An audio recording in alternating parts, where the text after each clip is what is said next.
chụp con tàu thôi.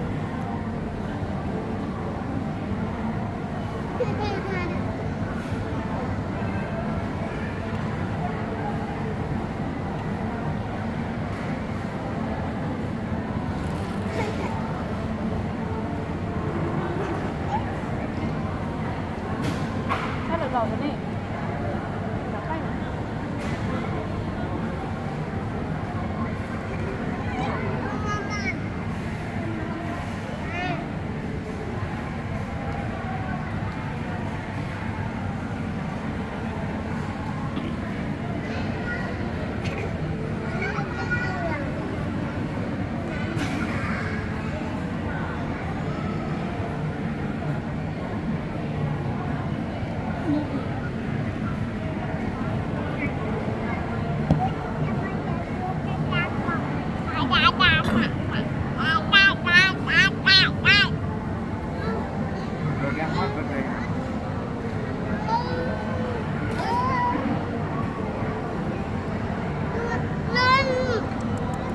Bao tôi tỉnh rồi.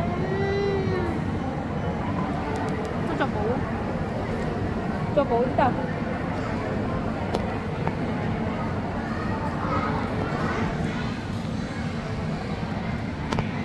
Sao nó té húi chứ bác nào?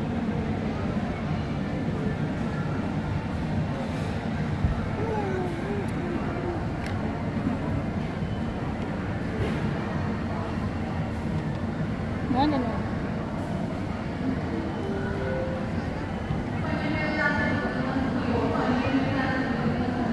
Nó khai rồi, nó ăn nó thò đó.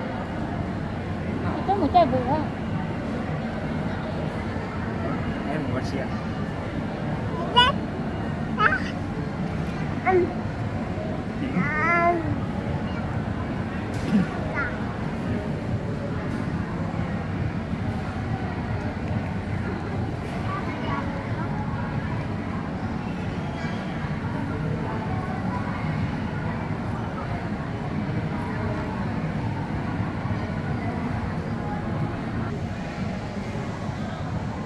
Nó chạy vào chỗ cùng.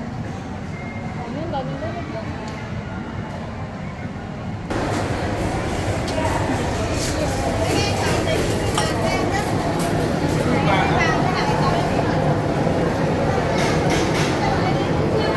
yeah, what? Yeah. Bây giờ nước khoanh cho.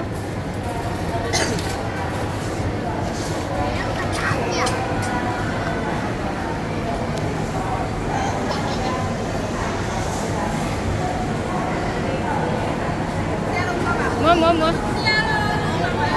Chỉ còn 69 đồng trên 1 lô. Rau cam cắt và với mại chỉ còn 79 đồng trên 1 kg. Yeah. Chết rồi. Thấy chưa? Cùng đây này.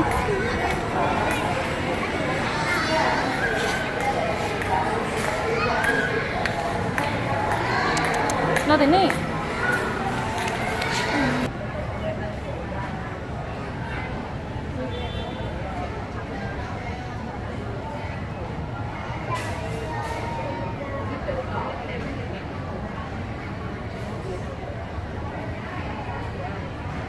Cái tiền nó có đấy tới này.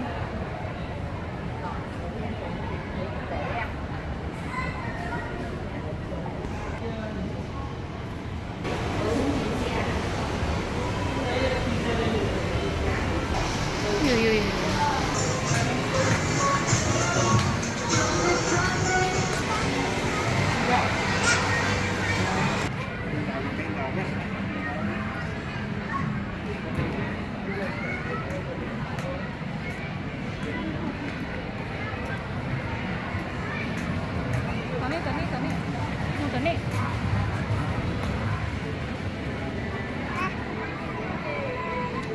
Đấy thì tôi nụ tiền nè.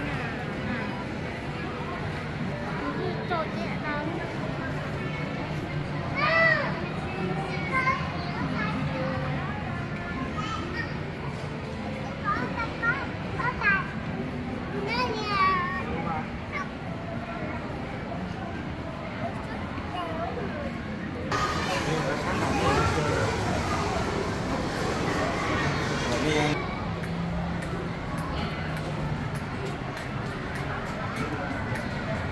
kia cho phút đi.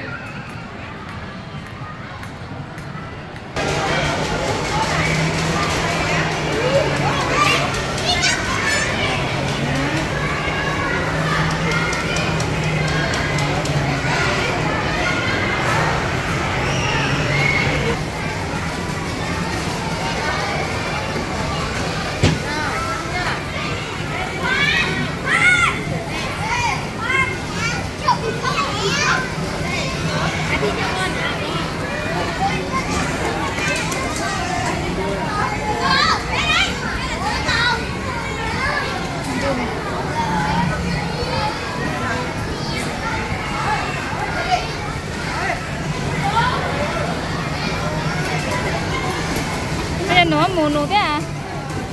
Cái tiếng cho nó chế nó đúng đâu như thế nào?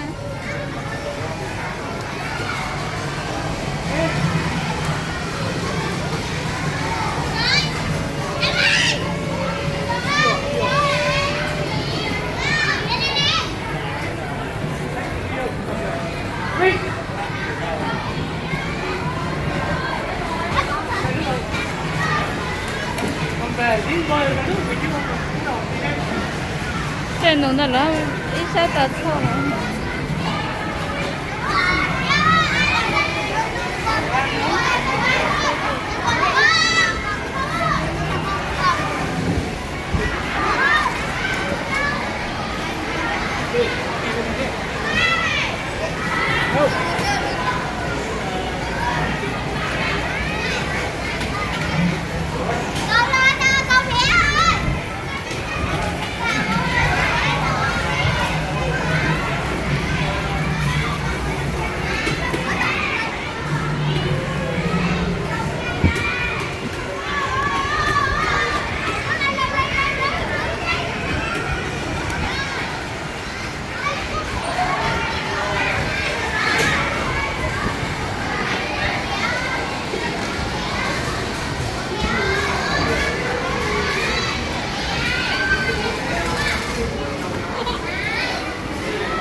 Xa này nè, tụi tên đến xa nè.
Nó tôi mình chơi lon lon là thế mà. Nó bao ở xí đấy yên. Yên thì chỉ bao ở lên nụ. Yo.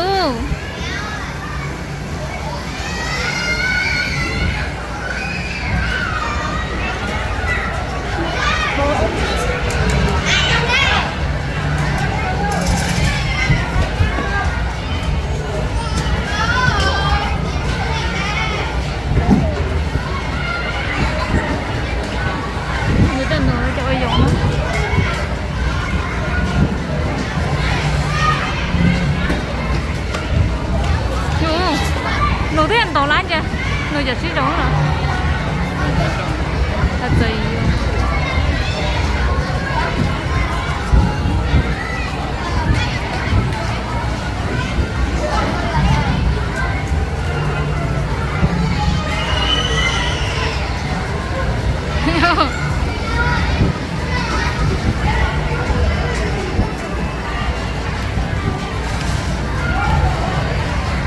người chọn luôn xí.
Không được chơi nữa.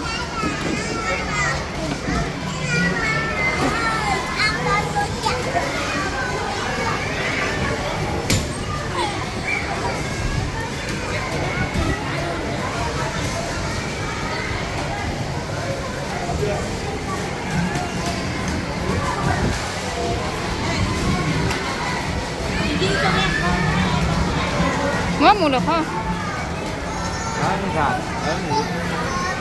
Yeah.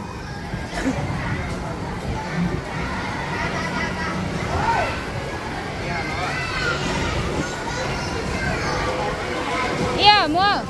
Yeah. Mua có. Các bạn chơi vừa cả nè đó.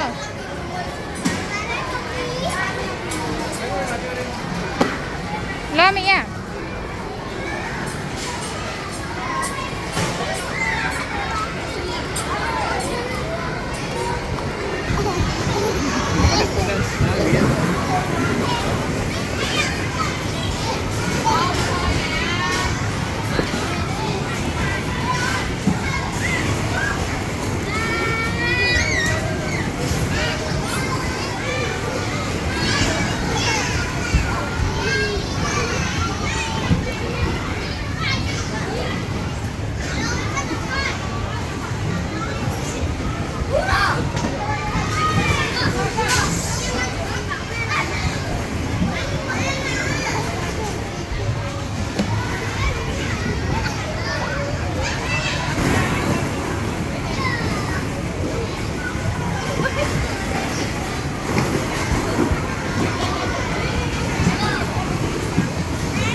Yên lợi à?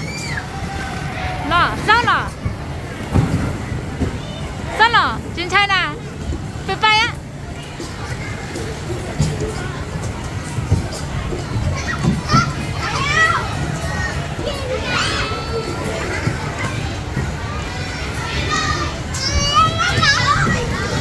Cho nó bơ à?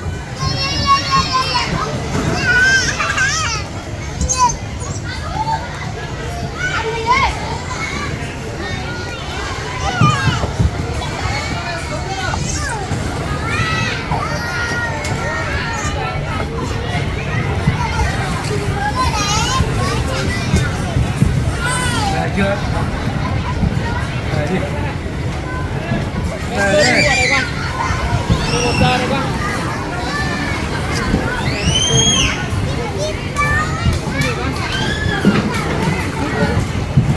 Con đã hộp cam gì đấy?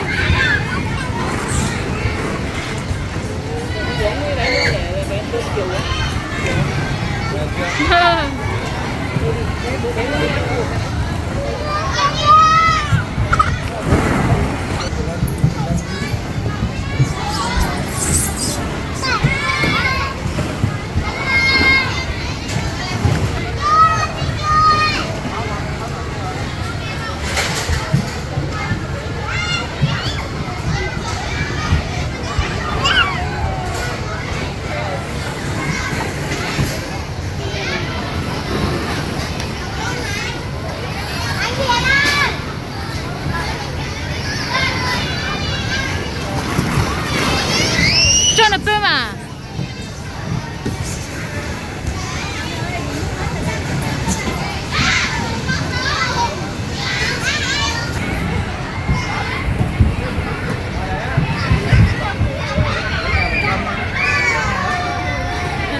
mua sao mua là sao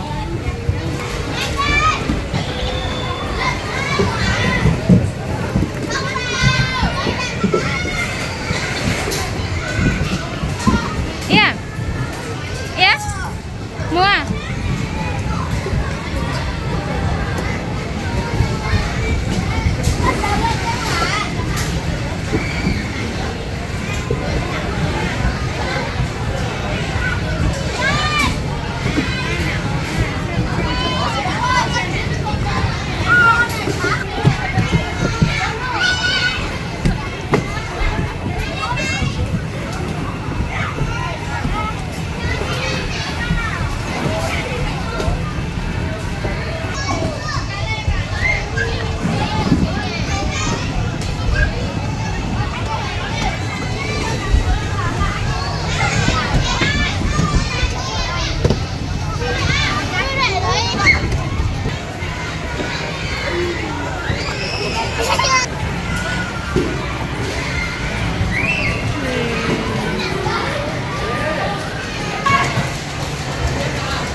mẹ tức là nghe quá rồi mẹ tức là 21 bạn nè à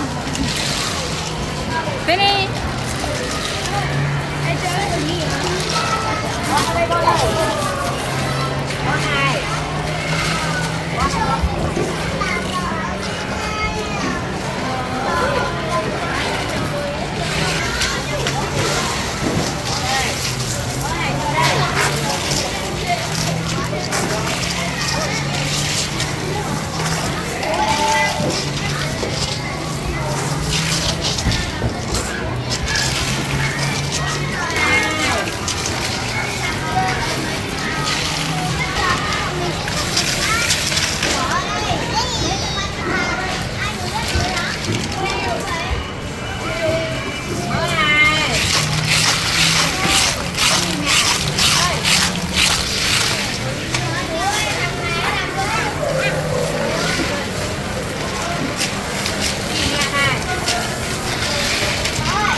lớn nhất tuần này nha, yeah, lớn nhất tuần này, còn ra rồi, còn ra lớn nhất tuần này gì tuần này,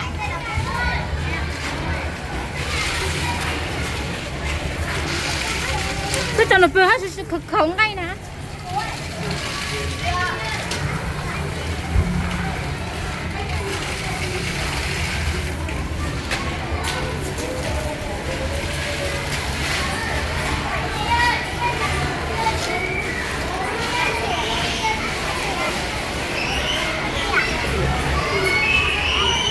Hả? Con chơi cái cổ cái này nè. Có bộ xe tôi mở mua mà. Hả?